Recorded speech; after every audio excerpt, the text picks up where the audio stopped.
Hello guys, welcome to hit TV. నేను మీ నిహాల్. ప్రస్తుతం అంతా ఉన్నారు సీనియర్ పొలిటికల్ అనలిస్ట్ జగదేవ్ గారు. సార్ నమస్తే సార్. నమస్తే అమ్మా. సార్ నిన్న జగన్మోహన్ రెడ్డి గారు ఏదైతే నెల్లూరులో అక్కడ ఉన్న కార్యకర్తలు కానీ మొత్తం కలవడం జరిగింది. ఇప్పటి నుంచి కార్యకర్తలు ఇక్కడ కాదు ఒక నెక్స్ట్ లెవెల్లో ఉంటారని అన్నట్టుగా చెప్పారు. నార్మల్గా ఒక కొత్తగా ఫామ్ అయిన గవర్నమెంట్ మీద వ్యతిరేకత అనేది రావడం అనేది సహజనం. అదే వ్యతిరేకత అనేది 1 yearలో వస్తుంది. కానీ ఇదే గవర్నమెంట్ మీద, ఇదే ఎన్డీఏ కూటమి మీద వ్యతిరేకత అనేది కేవలం 6 monthsలోనే ప్రజల మీద, వీళ్ళ ఇండియా మీద, గవర్నమెంట్స్ మీద వ్యతిరేకత అనేది వచ్చిందని జగన్మోహన్ రెడ్డి గారు చెప్పడం జరిగింది. సో నెల్లూరు వెళ్ళారు, నెక్స్ట్ నేను బయటకు వస్తానన్నారు, మళ్ళీ సూపర్ 6 నీకు 15 ఏళ్ళు నీకు 10 మొత్తం చెప్పడం జరిగింది. ఇక్కడ మెయిన్ పాయింట్ ఏంటంటే సార్, ఇక్కడ వ్యతిరేకత అనేది ఒకటి మనకు బయటకు వస్తుంది. జగన్మోహన్ రెడ్డి గారు 6 monthsలోనే ఇదే కూటమి వాళ్ళ మీద వ్యతిరేకత అనేది వచ్చింది అని జగన్మోహన్ రెడ్డి గారు చెప్పడం జరిగింది. మీ ఉద్దేశం ప్రకారం నిజంగా ప్రజల మనసులో కూటమి ప్రభుత్వం మీద వ్యతిరేకత అనేది ఉందా? ప్రజల మనసులో కూటమి మీద వ్యతిరేకత అంటే ప్రజలకి ఉందని వీళ్ళు చెప్తున్నారా, లేకపోతే వీళ్ళకి కూటమి మీద వ్యతిరేకత ఉందా? ప్రజలకు ఉందని వీళ్ళు చెప్తున్నారు, జగన్మోహన్ రెడ్డి గారు చెప్తున్నారు. అంటే వీళ్ళు ఏమైనా సర్వే చేయించారా? 6 monthsలో సర్వే అసాధారణం, సరిపోతుంది కదా. 6 monthsలో వీళ్ళు వచ్చిన మొదటి నెలలోనే కొంతమంది మాట్లాడారు, అంబటి గారు, కొంతమంది వ్యక్తులు. తర్వాత ఇప్పుడు 6 monthsలో ఫస్ట్ టైము ఒక జిల్లాతో మమేకమై, అంటే అదర్ దాన్ కడప జిల్లా కాకుండా ఎవరితోనైనా కలిశారు అంటే ఫస్ట్ టైం ఇది. నెల్లూరు, సుమారు నెల్లూరు, అంతే కదా. తర్వాత ఎక్కడొచ్చారు? అవసరమైతే ఈయన బెంగళూరు వెళ్ళిపోయి అక్కడ రప్పించుకోవడమో, లేదంటే తాడేపల్లి ప్యాలెస్కి వీళ్ళెళ్ళి కలవడమో జరుగుతుంది. అంటే జగన్మోహన్ రెడ్డి గారు అది మొన్న గుంటూరులో అది నరుక్కోవడం జరిగింది, అక్కడ వాళ్ళు చనిపోవడం జరిగింది. అక్కడ ఎవరైనా చనిపోయినా కానీ అక్కడ బయటకు వెళ్తున్నారుగా. అక్కడ అదే కదా ఎగ్జాంపుల్, గుంటూరు అని కాదు, ఆయన బయటికి రావాలంటే ఒక శవం లేవాలని కూడా సోషల్ మీడియాలో వైరల్ అవుతుంది. సో ఆ గుంటూరులో కార్యకర్తలు ఏదైతే చేతులు నరుక్కున్నారో దానికి ఢిల్లీ సాక్షిగా వెళ్ళి జంతర్ మంత్రులు ధర్నా చేశారే తప్ప ఇక్కడ జిల్లాలో కార్యకర్తల దగ్గర పట్టుకున్నది లేదు. అండ్ మోర్ ఓవర్ నిన్న మీరు అబ్జర్వ్ చేస్తే ఫస్ట్ థింగ్ ఆయన మాట్లాడే విధానం కూడా హుషారుగా జోష్గా మాట్లాడినట్టు కనబడలే. నిదానంగా ఆచితూచి మాట్లాడారు. నెంబర్ 1. నెంబర్ 2, ఈయన మాట్లాడుతున్నప్పుడు నేనేం చేస్తాను, ఏం చేయబోతున్నాను, తర్వాత ఈ పథకాలన్నీ కూడా ఏమయ్యాయి, మనం అందరికి బాగా డబ్బులు ఇచ్చి అలవాటు చేశాం కదా, ఆ అలవాటుని వీళ్ళు తప్పించేస్తున్నారనే బాధ కనబడింది. నెంబర్ 3, ఒక నాయకుడు అనేవాడు మాట్లాడుతుంటే కిందున్న మిగతా నాయకులు, జిల్లా స్థాయి నాయకులు, ఎంపీటీసీలు, వాళ్ళందరూ ఎంపీటీసీలు, జడ్పీటీసీలు, మెయిన్ వాళ్ళు ఎవరు రాలేదులేండి నెల్లూరు. మెయిన్గా ఇప్పుడు ఒకప్పుడు ఎలా ఉండేది, వేమిరెడ్డి గారు, కోటం శ్రీధర్ రెడ్డి గారు అటు ఉన్నప్పుడు ఎట్లా ఉండేది, కోటం రెడ్డి శ్రీధర్ చరిష్మా వేరు, అక్కడ వేరు కదా. అంటే ఏదైనా స్థానికతే ఎంత ఎన్ననుకున్నా. సో అది కనబడలేదు. సో అనిల్ కుమార్ యాదవ్ గారు ఎందుకు కనిపించలేదు సార్? అదే నెక్స్ట్ అదే పేరు చెప్పబోతున్నాను మీరు. మరి కీలకమైన వ్యక్తులు ఎవరైతే జగనన్న అంటే కోసేసుకునేవారో వాళ్ళెవరూ కనపడలేకపోగా మిగతా సెకండ్ లెవెల్ స్థాయిలో, అంటే సెకండ్ అంటే అలాగే తక్కువ చేసే ఉద్దేశం కాదు, కార్యకర్తలు వీళ్ళు అంత అగ్రెసివ్ లీడర్స్ కాదు వీళ్ళు. వాళ్ళలో ఇంకెవరు నాకు తెలియదు, కింద కూర్చున్న వాళ్ళలో. నేను నిన్న వీడియో ఆశాంతం చూస్తే వాళ్ళందరూ కూడా ఒక డైలమాగా అన్న చెప్తున్నాడు కదా అని ఇట్లా చేతులు కట్టుకుని వింటున్నారు. నెంబర్ 3. ఇక నెంబర్ 4 ఏమిటంటే, ఎంతసేపు చూసారా హిరణ్యకశిపుడు ఎక్కడా శ్రీహరి అని ఎంతసేపు అట్లాగే శ్రీహరిని తలుచుకున్నట్టుగా ఇక్కడ చంద్రబాబుని ఏదో ఒక వంకతో లోకేష్ని కూడా తలుచుకున్నారు. ఎందుకు? అసలు లా అండ్ ఆర్డర్ కంట్రోల్లో లేదు, ఎంతసేపు రెడ్ బుక్ ప్రకారమే లా అండ్ ఆర్డర్ వెళ్తుందన్నట్టుగా మాట్లాడాడు. అక్కడ రెడ్ బుక్ అంటే పరోక్షంగా లోకేష్ గారిని తలుచుకున్నాడు. పైగా నిన్న స్పీచ్లో కూడా మనం అబ్జర్వ్ చేస్తే చంద్రబాబు నాయుడు అనేవాడు ఇంతకుముందు, ఇప్పుడు నాయుడు పక్కన గారు కూడా తగిలిస్తున్నాడు ఆయన. అంటే మేబీ భయపడుతున్నారా, లేదంటే ఎక్కడో చిన్న బెరుకుందో తెలియట్లేదు, కానీ చంద్రబాబు నాయుడు గారు ఇట్లా చేశారు అట్లా చేశారని చెప్తూ స్పీచ్ ఆద్యంతం కూడా మనం జనవరిలో అది ఇచ్చాం, ఫిబ్రవరిలో ఇది ఇచ్చాం, మళ్ళీ మార్చిలో ఇది ఇచ్చాం, మళ్ళీ ఏప్రిల్, అంటే నెలకి వాళ్ళకి పేదలకు ఇస్తున్నామని చెప్పి అందులో వీళ్ళు వెనకేసుకున్నవి కనిపించాయే తప్ప ఆయన ఆ చిట్టా పద్దు చదివినట్టు అనిపడింది. రైతు నేస్తము, గోరు ముద్ద, జగనన్న ఆసరా, ఆ తర్వాత ఏంటంటే టైలర్ల కట, తర్వాత మందులు కట, మెడిసిన్స్ కంట, రైతులకి ఎరువులు కంట, తర్వాత ఏంటి విద్యాదేవనంట, తర్వాత విద్యాదేవంతో పాటు వాళ్ళ బ్యాగులు, స్కూల్ బుక్స్, పల్లి పట్టీలు, ఇవి ఎందుకు కొనివ్వాలి అంటే అందులో కూడా స్కామే. మీరు ఇంతకు ముందు ఈ 75 ఏళ్ల స్వతంత్ర భారతదేశంలో ఎవరికి ఆ థాట్ ప్రాసెస్ రాలేదా? ఎవరికి వచ్చినా ఇంప్లిమెంట్ చేయలేదా? ఎవడు వాడు కాళ్ళు మీద నిలబడేలా సత్తాలా నిరూపించుకునేలా చేయాలనే కదా నాయకుల తాపత్రయం. ఈయనొచ్చి మొత్తం చెడగొట్టేసి, ఒరే నేను ఇస్తాను మీరు అదే బతకండి, మీరు ఎప్పుడు అలాగా నాకు అవసరమైనప్పుడు 5 ఏళ్ళకు ఒకసారి ఓటేయడానికి మాత్రమే మీరు ప్రజలు, ఓటేయడానికి మాత్రమే మీరు ఓటర్లు అన్నట్టుగా అలవాటు చేసేసారు. చేసేసి చెప్పారు. నిన్న చూశారు లేదో, నిన్న స్పీచ్ ఆద్యంతం సుమారుగా ఒక 32 నిమిషాల స్పీచ్ ఏదో ఉంది, నేను చూశాను. అందులో ప్రతీది కూడా జగనన్న నేస్తం, జగనన్న ఆసరా, అన్నిటికీ ప్రతి దాని మీద ఆయన ఫోటో. ఓకే, ఇలాగే మాట్లాడారు. మాట్లాడుతూ చంద్రబాబు ప్రభుత్వము ఈ 6 నెలల్లో విపరీతమైన వ్యతిరేకత వచ్చింది. ప్రతీది కూడా ఆయన మైక్ కుడి చేత్తో పట్టుకొని ఎడం చేత్తో ఇక్కడ లేదు వ్యతిరేకత, ఎక్కడుంది, ప్రతిదీ కూడా అలాగే చెప్తున్నాడు. ప్రతి దగ్గర కూడా నిరసన ఎక్కడ లేదు అక్కడ ఉంది. తర్వాత చంటి పిల్లాడు కూడా నాకు రావాల్సిన డబ్బులు రావట్లేదని ఆసరగా ఎదురు చూస్తున్నాడట. చంటి పిల్లాడు ఇక్కడ నుంచి పెద్దవాళ్ళ వరకు అన్నిటికీ అదే, అంటే బహుశా అదే బైహార్ట్ చేసుకుని వచ్చారేమో. ఆ ఒక్క గెస్చర్స్తోనే ఆయన మాట్లాడడం చూసాం. చూస్తూ చూస్తూ మధ్యలో ఆయన ఒక మాట అన్నాడు, చంద్రబాబుని నమ్మి ఓటేశారు, మోసపోయారు అందరూ.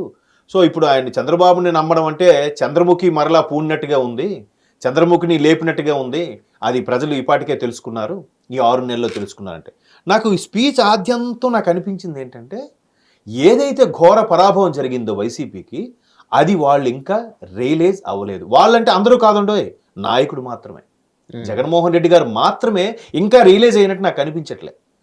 కింద నాయకులు కార్యకర్తలు అందరూ రియలైజ్ అయినట్టు కనిపిస్తుంది. ఎందుకంటే ఈయన ఎప్పుడైనా సరే ఎవరు పార్టీ వాళ్ళు మాట్లాడుకుంటున్నప్పుడు పక్క పార్టీ మీద విసురులు చలోక్తులు వేసినప్పుడు కింద చప్పట్లు వేళ్ళు వేస్తారా? ఎవ్వరూ లేదు. ఇలాగే ఒక్కొక్కరు చేతులు కొట్టుకొని ఏదో అన్న మాట్లాడుతున్నాడు, తప్పదు, గవర్నమెంట్ లేదు, ఏం చేస్తాం, అరే పక్క పార్టీకి వెళ్ళిపోయినా బాగుండు అనే ధోరణిలోనే వాళ్ళ ఫేసులు కనిపించాయి తప్ప నాకైతే అన్న మాట్లాడుతున్నాడు రా జోష్ నింపుదా అన్నట్టు ఇక్కడ కనపడలేదు. సార్ ఇక్కడ జగన్మోహన్ రెడ్డి గారు మాట్లాడిన స్పీచ్ లో మీరు అబ్జర్వ్ చేసినట్లయితే సైలెంట్ గా డార్క్ వార్నింగ్ ఏమైనా ఇస్తున్నారా సార్? ఎందుకంటే సో నేను వచ్చిన తర్వాత ఎవ్వరిని వదలను అని చెప్తున్నారు.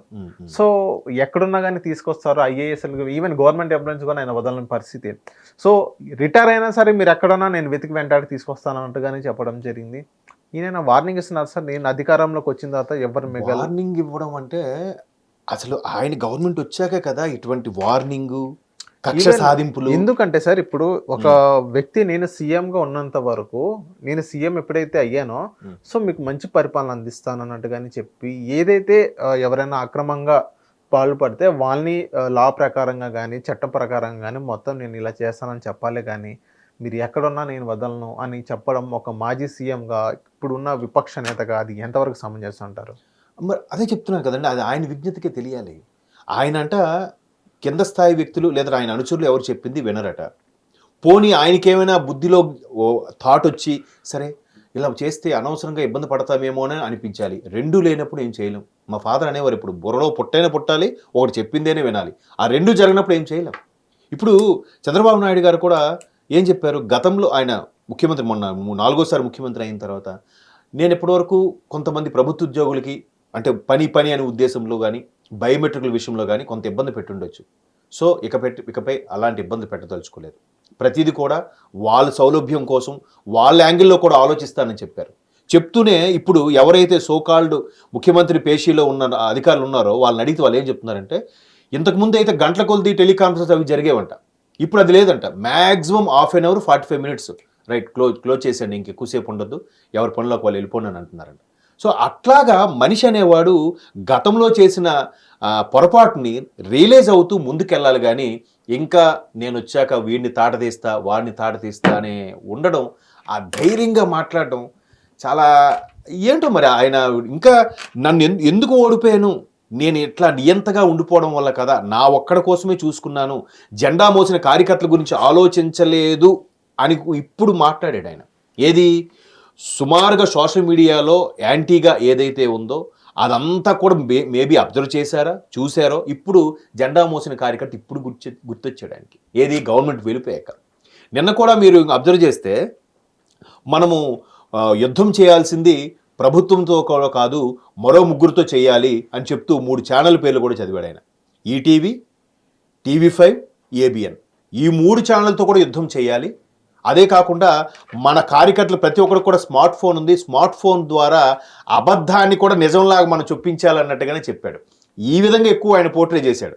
అంటే మన గురించి గట్టిగా మాట్లాడాలి, కార్యకర్తలందరికీ మన గురించి తెలియజెప్పాలి అన్నట్టుగా పోర్ట్రే చేసేలాగా మాట్లాడారు. ఇంకోటి ఏంటంటే ఎవరైతే పార్టీ వీడిపోతున్నారో వీడిపోకుండా కాపాడుకోవడం కోసం మీ వెనక నేనున్నాను, మీరు చెలరైపోండి, నెక్స్ట్ మన గవర్నమెంట్ వస్తే మనం చూసుకుందాం అనే విధంగా వాళ్ళకి సపోర్ట్ ఇస్తున్నట్టుగా మాట్లాడాడు ఆయన. అందుకే మాట్లాడినంతసేపు కూడా చాలా నిదానంగా స్లోగా మాట్లాడండి. మీరు ఎప్పుడైనా అబ్జర్వ్ చేయండి, అగ్రెసివ్గా అయితే లేదు. ఎక్కడైతే ఇలా చెయ్యి ఇలా ఊపుకుంటూ ఇలా మాట్లాడేవారు ఒకప్పుడు, ఏది 19 ఎలక్షన్స్ ముందు, 19 తరువాత ఇప్పుడు మాటలు తీరు చూడండి, నిదానంగా ఆచితూచి మాట్లాడుతున్నాడు ఆయన. అది కూడా సగం ఆ మాటల్లో ఆ దీవెన్లు పథకాలు ఇవే మాట్లాడాడు ఆయన. మనం అది ఇచ్చాం, ఇది ఇచ్చాం, వీళ్ళు 6 నెలల్లో ఎన్ని కోట్లు ఇవ్వలేదు అంటే ఈ లెక్కలన్నీ ఒక్కసారి లెక్కేసుకుంటే వాళ్ళు ఎంత వెనకేసారో అర్థమవుద్ది. నాకైతే ఏమనిపించిందంటే అచ్చా ఈ లెక్కలన్నీ అమౌంట్ వీళ్ళకి ఇప్పుడు తినడం అవ్వట్లేదు, వీళ్ళ పాకెట్లోకి రావట్లేదు అన్నట్టుగా ఫీల్ అవుతున్నట్టుగా అనిపించింది నాకు. ప్రతిదీ కూడా జనవరిలో ఇది ఇచ్చేవాళ్ళం, ఫిబ్రవరిలో రైతు నేస్తం ఇచ్చేవాళ్ళం, మార్చిలో రైతు ఎరువులకు ఇచ్చేవాళ్ళం, ఏప్రిల్లో అదట్టి హెల్త్ పాలసీ తీసుకొచ్చారంట కదా, దాన్ని ఏమంటే వెల్నెస్ సెంటర్ అని, వెల్నెస్ సెంటర్ల ద్వారా వాళ్ళకి మళ్ళీ ట్రీట్మెంట్లు చేయించడం. మళ్ళీ నేను ఎంత పచ్చిగా మాట్లాడుతున్నాడంటే ఆయన ఆరోగ్యశ్రీ పెండింగ్ ఉందని అంటున్నాడు. ఆరోగ్యశ్రీ వాళ్ళు 6 నెలల నుంచి పెండింగ్ పెట్టేశారు గత ప్రభుత్వం ఉంది. 2024లో మొన్న కూడా ఒక ఆయన ఆర్టికల్ రాశాడు, 2024 సగం ప్రభుత్వం వైసీపీ, సగం ప్రభుత్వం కూటమి కదా. ఆల్మోస్ట్ ఆల్ మే వరకు వైసీపీ ఉంది, జూన్ నుంచి కదా కూటమి వచ్చింది. 2024 టిపికల్ ఇయర్, అది సగం వైసీపీ ప్రభుత్వం, సగం కూటమి ప్రభుత్వం. ఆ గతంలో ఉన్న ఆరోగ్యశ్రీ అన్ని పెండింగ్ ఉండిపోయాగా. నాకు తెలిసి 1800 కోట్లు 1600 కోట్లు పెండింగ్ ఉంచేసి వెళ్ళిపోయారు. మరి అది ఇవ్వకుండా పచ్చిగా ఏమీ ఇవ్వట్లేదు, ఎవరికి హెల్త్ చూపించట్లేదు అని చెప్పి మాట్లాడుతున్నారు. ఇప్పుడు దాన్ని ఆయనకి నచ్చిన ఛానల్స్లో 10 సార్లు వేసుకునే ప్రయత్నం చేస్తూనే ఉన్నారు. అంటే ఎవడో ఒక మహానుభావుడు మేకను తీసుకెళ్తుంటే ఒక ముగ్గురు ఎదురొచ్చి ఏంది పంతులు గారు మీరు కుక్కను తీసుకెళ్తున్నారు అన్నారంట. అట్లాగా ముగ్గురు ఎదురు పడేసరికి దాన్ని నిజంగా కుక్క అనుకున్నాను వదిలేశాడు. సో అలా చేద్దాం ప్రజలకి అనే ఉద్దేశంలో ఈయన ప్రతిసార్లు అలా పోర్ట్రే చేస్తూనే ఉన్నట్టుగా అనిపించింది. ఓకే, హిట్ టీవీ యాప్, ఇందులో short news, live news, entertainment shows, movies, digital magazines తో పాటు మీ జిల్లా వార్తలను కూడా ఫ్రీగా చూడొచ్చు. అంతేకాదు కేజీ నుంచి పీజీ వరకు విద్యార్థులకు స్కాలర్షిప్ కూడా అందిస్తున్నాం. ప్రతి వారం 10 మందికి లక్కీ డ్రా ద్వారా ఒక్కొక్కరికి 10,000 రూపాయలు అందిస్తున్నాం. ఇంకెందుకు ఆలస్యం, వెంటనే హిట్ టీవీ యాప్ ని డౌన్లోడ్ చేసుకుని ఫ్రీగా ఎంటర్టైన్మెంట్ పొందండి. Hit TV app, hit TV app, please download hit TV app. Hit TV app ని ఫ్రీగా డౌన్లోడ్ చేసుకొని ఎంజాయ్ చేయండి. మీకు నచ్చిన ఎంటర్టైన్మెంట్ కోసం హిట్ టీవీ యాప్ ని ఫ్రీగా డౌన్లోడ్ చేసుకుని ఎంజాయ్ చేయండి. హిట్ టీవీ యాప్ ని డౌన్లోడ్ చేసుకుని ఆస్వాదించండి, ఆశీర్వదించండి. ఇంతమంది సెలబ్రిటీలు హిట్ టీవీ యాప్ ని డౌన్లోడ్ చేసుకోండి అని చెప్తున్నారంటే ఎంత మంచి యాప్ ఆలోచించండి. అమెరికా అమెరికా అమెరికా అమెరికాలో చదవాలనుకునే వాళ్ళకి విశ్వసనీయమైన పేరు మన శౌర్య కన్సల్టెన్సీ. UK లో 1 year masters, UK లో 1 year masters, 2 years work permit up to 5 years visa. Contact Shaurya Consultancy.